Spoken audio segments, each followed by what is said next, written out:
You're listening to the Be Better Off Show by Kelly+Partners. Well, good morning and welcome to the Be Better Off Show, where we find terrific Australians who share their life stories and their tips for being healthier, wealthier and wiser. And this morning I've got Cara Hurry, the founder and MD of Entente Marketing Agency. Welcome, Cara. Thanks so much, Brett. It's great to see you this morning. It's so great to see you. Now, I wanted to start at the beginning because that's always a good place to start. Where were you born? Brothers and sisters, family background, education, and how did you come to the career that you've found? Oh, I always worry when someone asks me that question that I've got a boring start to life, right? But it's the same thing, right? Yeah, indeed. Doesn't mean I didn't appreciate every second of it. So I was born in Armidale, but very swiftly in very early years, 2 or 3, my parents moved us to the North Coast. And I spent most of my growing up years running around the northern beaches of Coffs Harbour region, which was beautiful. So I'm very lucky to have 2 very grounded, humble and supportive parents. I have an older brother who, as I'm sure everybody has experienced, caused me grief during my youth, but is one of my best friends today and biggest advocates. And we actually work together a lot because he also entered into the creative sphere and runs a graphic design business. So it's, I guess, my groundings. Why did I end up where I ended up? I guess both of my parents always, as much as they were in business, actually, they always had a sense of creativity. We were always on the weekends out doing craft projects, whether it might be mum's crazy mosaic offerings or explorations. And from my dad's perspective, he used to love designing outdoor spaces and their gardens, even today, if you go to their home, are unlike any other. So I guess it was that sense of just constant exploration and constantly wanting to challenge or do something different or new that led me down the path of marketing. Or, believe it or not, I actually first studied fashion design, as every young girl, I think, has a moment where they believe that fashion is the way and the life that they want to live. But my groundings in fashion design and apparel manufacturing, I very quickly switched. Once I started entering the workforce, I very quickly switched and realised, hang on, I don't know if I'm the best at the design end, but what I am really great at connecting to is people and people's love and emotion for what they're doing or what they're wearing. So I switched over and started to study marketing business and took that journey. So for majority of my career, I have worked marketing in, I guess, the world's luxury and premium fashion brands, but also from a fibre and agriculture perspective, so right from the source all the way through, and in the sports arena. So it's been, and actually the last five or so years, it's really been taking everything I've learned from the intricacies of premium luxury marketing and taking that across to positive impact and food and beverage spaces, which has been a real joy, I must say. So what did you learn, like in the companies that you worked in? What do you think, as a young person, what would you have liked to know, I guess, at 21, 22, 23, when you started your career, that you learned through that experience that you wish you knew earlier? It's a really good question, the beauty of hindsight. I think that there's personal things. Before I answer from a marketing context point of view, there's personal growth elements. I wish I'd taken up meditation when I was in my early 20s to calm my mind and center my decisions on a morning and evening. That practice truly does help. I wish I'd always had the habit of allocating half a day a week to reading.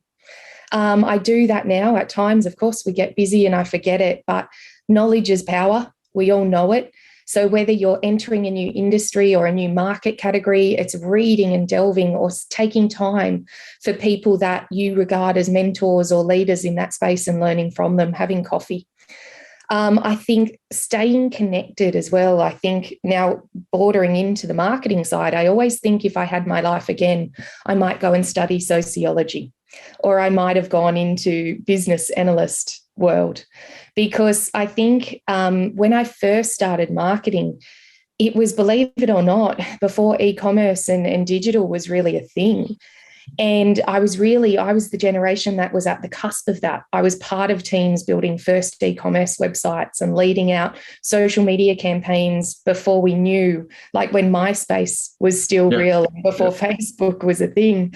And back then, we didn't have the data that we have now. We didn't have the access to consumer behaviours and propensity to pay. And we couldn't monitor those changes based on the digital access that we have now. So it was more about creativity. It was more about a gut feel and about understanding consumer tension. And that part of marketing has not changed. I think that's the big thing that marketers today, I think, forget, because we're overpowered with data now. It's almost, the pendulum's almost swung too far. So now you can't see the person, you can only see the data before. Yep. You can't see the forest through the trees. So I think that it's very much, we get overwhelmed with the amount of information that can come to us. But ultimately, I think the biggest thing for success for marketing is always putting yourself in the consumer's shoes. Now, whether that's a B2B customer or an end consumer, it really doesn't matter. If you can put yourself in that customer's shoes and you can understand what's emotionally driving them, but also what are the market factors that are making their life hard or great, and how do you talk to that? How does your product solve it? But how does your brand create that emotional connection to answer to it? If you can harness in on that, you're very likely to drive success from a brand point of view. So when you talk about consumer tension, what is consumer tension? Consumer tension, I think any marketer will explain it slightly different. To me, attention is maybe something you like to portray, but is not necessarily the truth. So, for example, as humans, we all like to believe we're charitable.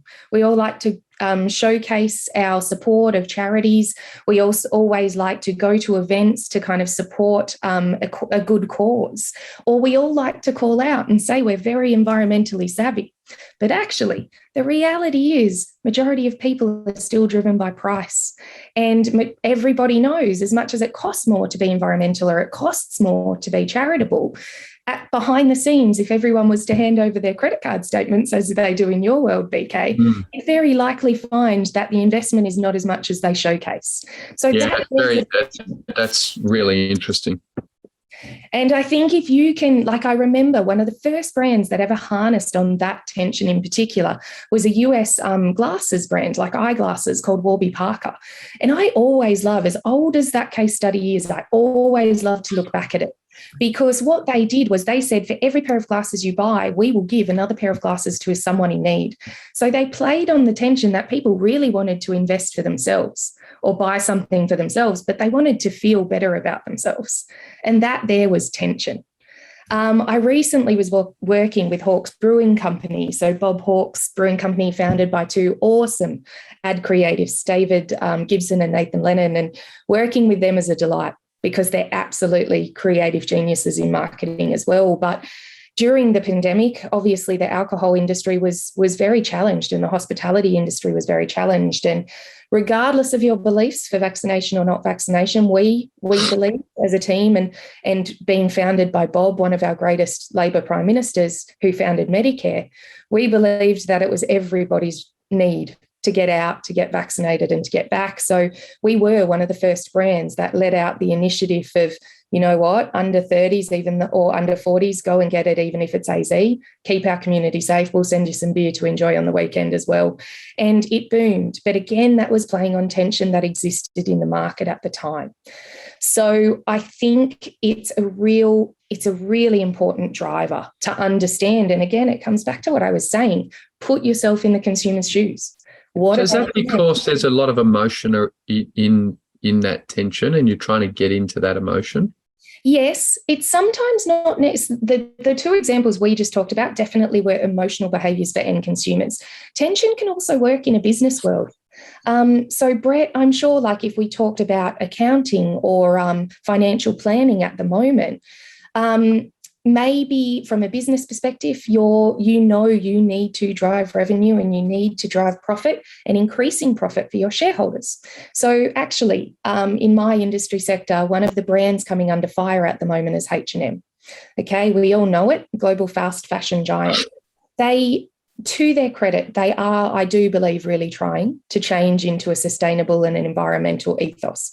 But the tension here is that is to truly change their ways, they would need to reduce the amount of product they're producing. They would need to increase recycling, which would increase their product prices. But then, flip side, they're releasing a commercial intention to their shareholders to increase revenue. I think it was 18%. To do that, they have to increase their product. So it's a very, that again is a tension. How do you, as a potential manufacturer, in their supply chain, how do you answer to that tension? How do you build your brand and garner their loyalty as a long-term customer by playing on that? So tension is, yes, in a consumer context, it's very emotional, but in a B2B context, it's still just as relevant and important to win the game. Yeah, very, very interesting. So in fashion, there's a massive issue that theoretically they have to sell more to make more. And there's now, documentaries and clear research on the impact of fashion and where it ends up and the amount of landfill. And now countries, I think China was taking a lot of it, and India, now they're saying they won't take the landfill. As you get a shift back to quality, it has always amused me that, okay, we used to have suits that, I think Prince Charles was renowned for wearing a pair of shoes that is over 50 years old, and that he would take back to, a lot of the great old English shoe brands. You'd send the shoes back and pay them £50 and they'll repair them. And they're proud that they make something that can last 50 plus years.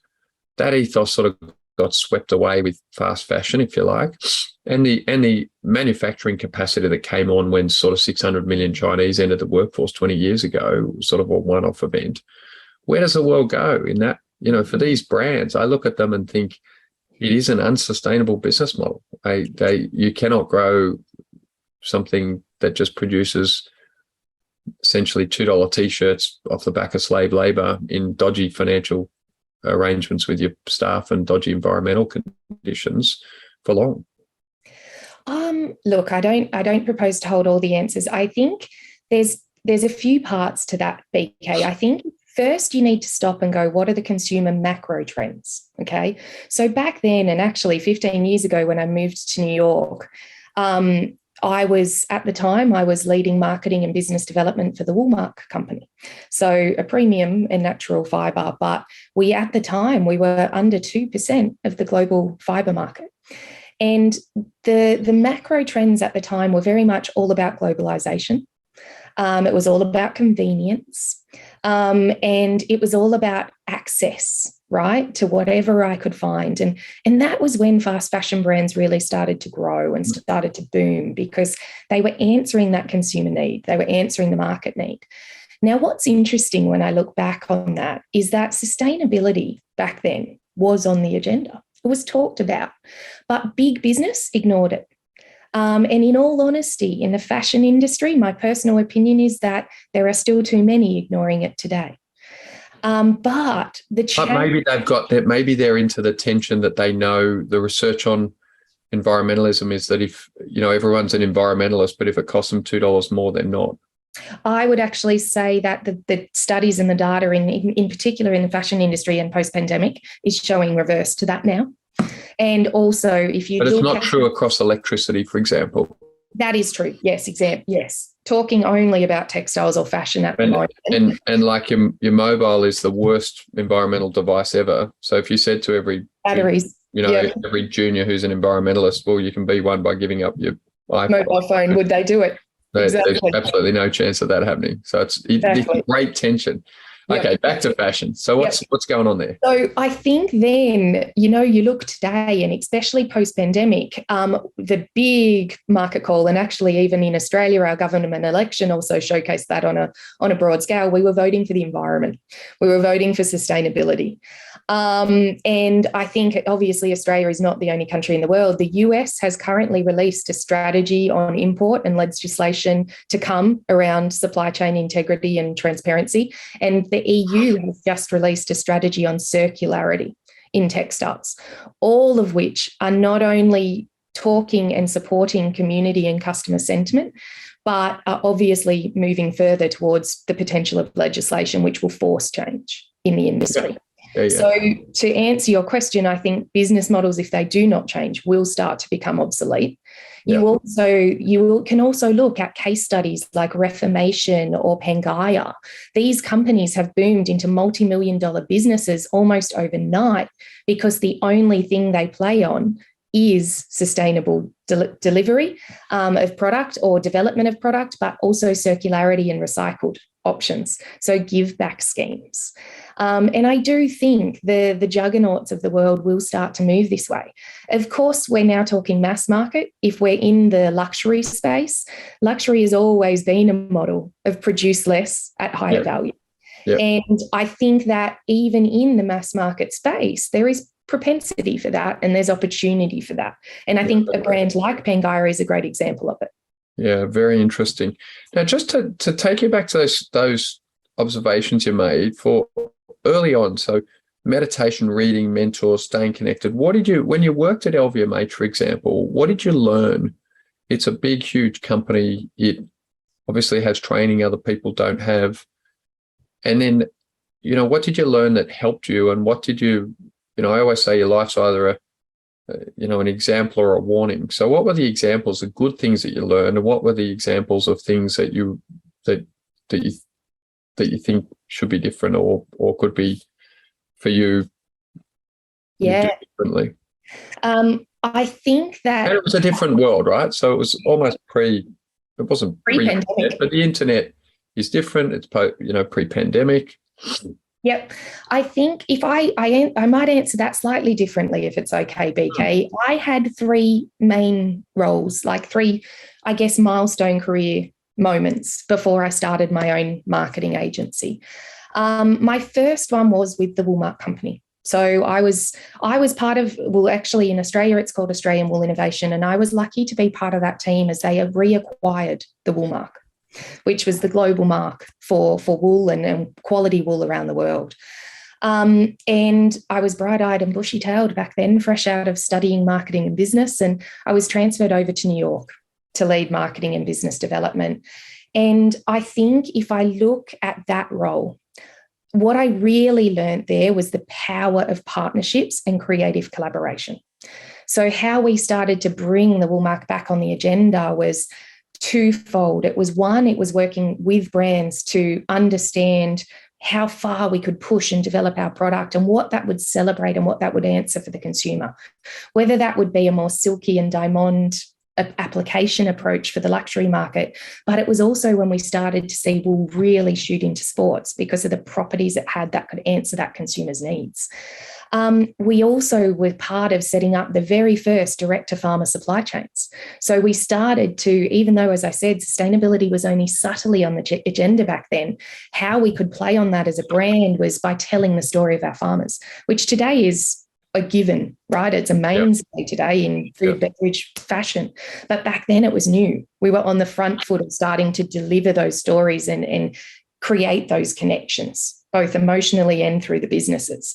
So I think I was also, at the time, we were under attack by the people of ethical treatment of animals at the time because of a practice in Australia called mulesing, which is required because 3 million sheep would die a year from fly strike. But that threw me into the fire's den of understanding and learning the power of corporate communications and of proactive planning and of transparent business operations. Yep. So from there, I think I take those learnings and I jumped into a role. It was my first global marketing director role. I was with a company called Durrell Industries across their cycling sports group, working on the marketing for the apparel around Cannondale, Mongoose, Schwinn, GT, and more, mostly in the cycling and running space. Now, here comes the mentor part. I had a wonderful CEO and a wonderful boss at that time, Stan Mavis. Stan had built Brooks Running, Pearl Izumi. He was actually the half marathon record holder in America. He was an overachiever, to say the least. But he taught me the power of discipline. So holding to a creative approach for marketing and seeing it through over a 1 to 2 year period, not expecting immediate results, understanding the discipline it takes and the consistency it takes to truly build a brand that people remember and continue to engage with. I think I also was given the opportunity to join Durrell Industries marketing committee at the time. So stepping up to look at our Durrell Industries group, which was across homewares, babies, sports, and more. It's quite a large company over there. And at that time, I learned shareholder marketing. So this really combined from coming from Woolmark with my corporate communications and crisis management hat on, it started to escalate me into a true executive position of understanding the two facets of marketing. One is the power of the consumer, always being in their shoes and holding to that discipline and engagement based on what they are telling you. But secondly, it was pre-planning and proactively constructing all of the dynamics around your business that you needed to ensure it stayed safe and to ensure that your brand was protected and not just loved. Yep. And then coming into Louis Vuitton Moet Hennessy Group after that was an absolute joy, and where I found a second really, really, really wonderful mentor, Philip Korn, who had been, the CFO for LV, but also ran the Americas and had come home himself as an Australian. So I joined Louis Vuitton after I'd been overseas for about, 7 years or so amongst New York and London.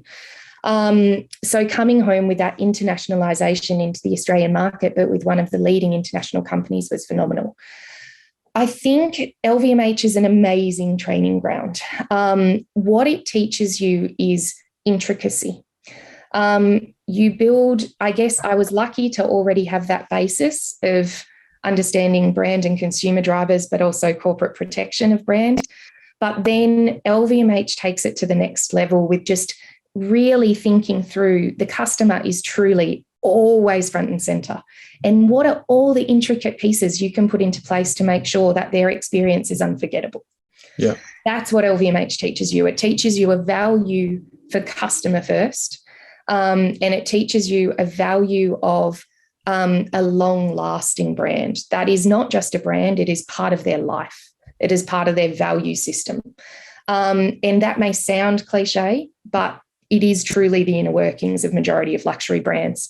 Since starting my own business about 6 years ago, I've been lucky to continue to work with LVMH, with Celine and Dior, but I have also been working with Valentino and Moncler, and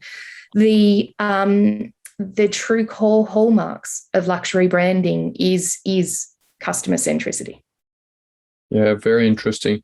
So when you go into your own business, and for people that are listening, I think it's a very interesting journey. So you step out, you're still working with these brands, and what is the 6-year journey now?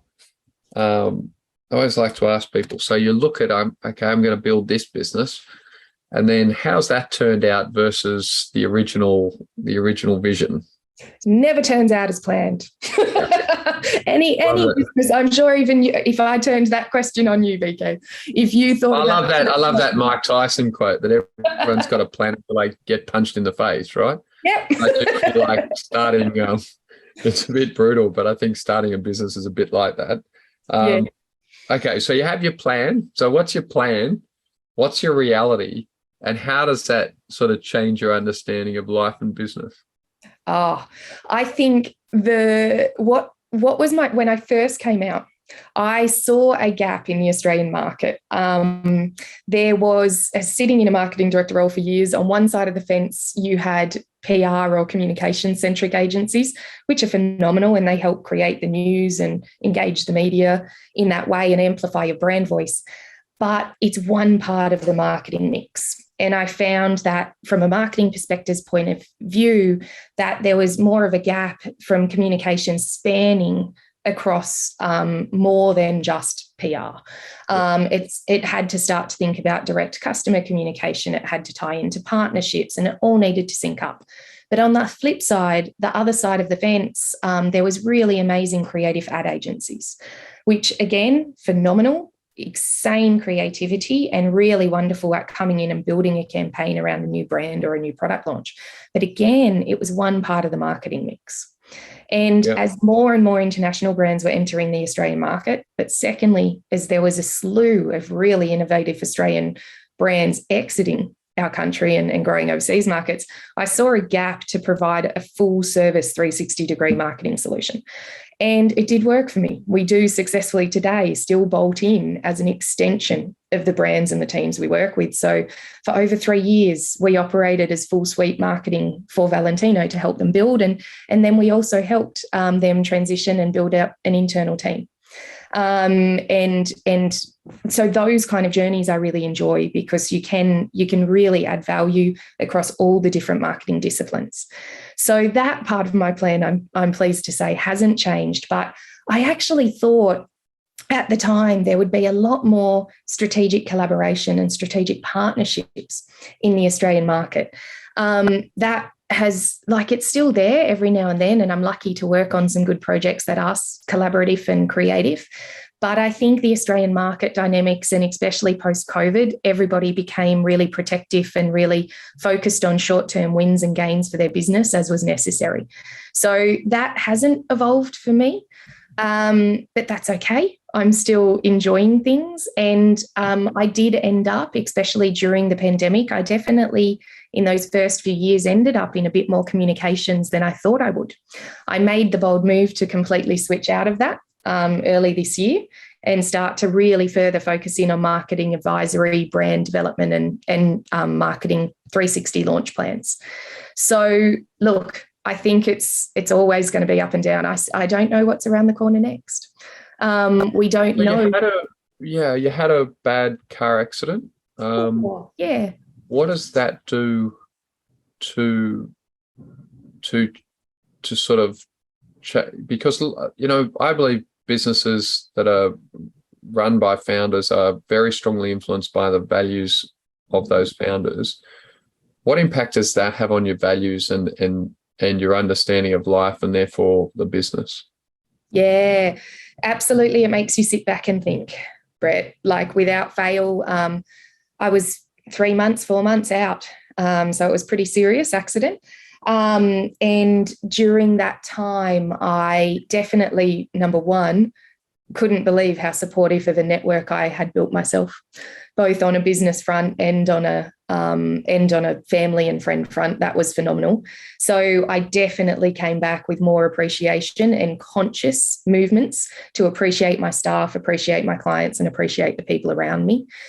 Even before pandemic and before the accident, I always did have the rule where my staff would always take extra RDOs, because I truly have that value. Like we were talking, half a day every week reading. But if you actually tell your staff you have to take an extra day off a month or an extra day off every fortnight, use it to better yourself, use it to improve yourself, and use it to let your mind rest.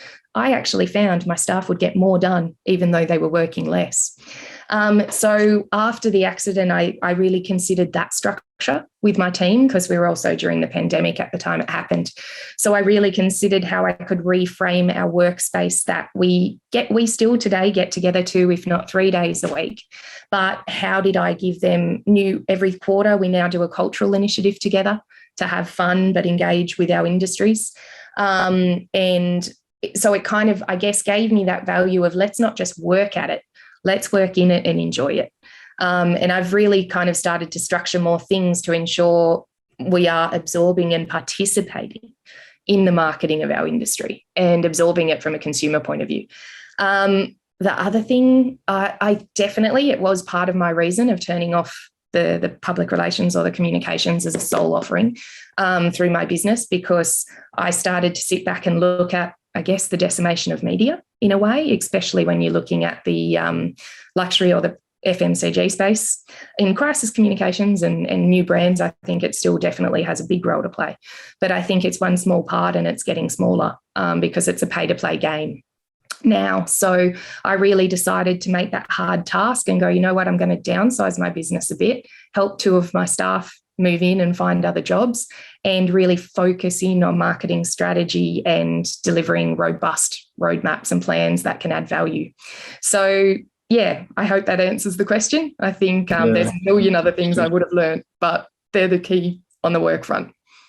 And so when you look forward now, and one of the reasons I love doing these podcasts is I feel like I can make like an audio record of people's thoughts at the time. And it's August 2022 when we're doing this. But if you look forward, are you a 5-year planner? Are you a 10-year planner with the business? If you look forward to say, okay, I thought it would be this, and now it's turned out to be that. Obviously, the pandemic is a sort of different event. What do you see as the 5-year plan for the business and your life, and how do you want that to go? I'm a 5-year planner. I must say, obviously, during the pandemic, we've all had to become quarterly or short-term planners as well, which has been interesting, a bit of fun for marketing, because it's sugar hits rather than, hey, we've got to worry about a whole 12-month plan and where that money flows and fits. But for my personal business and also personal life, because of course, as a business owner, your business is inextricably tied to that. I absolutely am one of the cliches who want to move out of Sydney and start to enjoy an outdoor lifestyle more so. So I am I've made a really conscious decision to not grow my team above the magic number 7. So we have a nice harmony amongst our team, but to make up my team very considered with different marketing skill sets, from marketing strategy to marketing research to marketing execution. So that we can work on really great projects, like obviously always have 2 to 3 clients that we work with on an ongoing basis, helping add value and grow their businesses or brands, but then really look at projects that we can tap in and out of to challenge ourselves, but also to add value in the businesses that are developing new places or launching new products or entering into new markets, and really need that marketing uplift for just a short moment in time. The other thing I'm doing, as you would know well, BK, when you're in a service business, your opportunities for profit are minimalised because it's all people, it's all resources. So I've also started to better connect with a lot of my digital marketing collaborators, and we're starting to look at how we can systemize and automate a number of the market intelligence, market analytics, and market planning perspectives. So instead of being able to take on 4 market research and kind of brand roadmap projects per year, theoretically, I should be able to take on 12 to 20 of them if we can start to look at the consistencies and automation that can be involved in marketing. So that's where I'm headed. And also personally training myself. I went back and did my Australian Institute of Company Directors, and just starting to look at the advisory roles and opportunities I have in that space as well. Yeah, it's great. So when you think about like a more outdoor lifestyle and a different way to live, is it pace? Is it nature? Is it, what's your take on that?